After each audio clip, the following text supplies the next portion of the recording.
నీ తాడు పుట్టిన పాప ఎట్లా పుడుతుందా? ఆమె ముందర పుట్టా, నేను వెనక పుట్టా. చెప్పరా ముందర పుట్టా, నేను వెనక పుట్టా.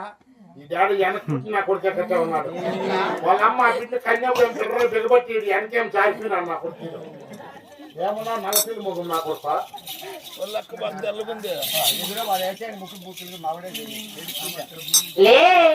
ఏమైనా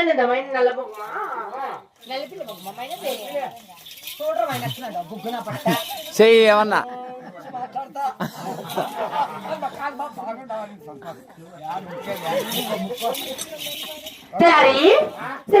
పిలిచావు నీ ఊరు పేరు పల్లి పట్టణం అంటే చెప్పా కదా చెప్పా నేను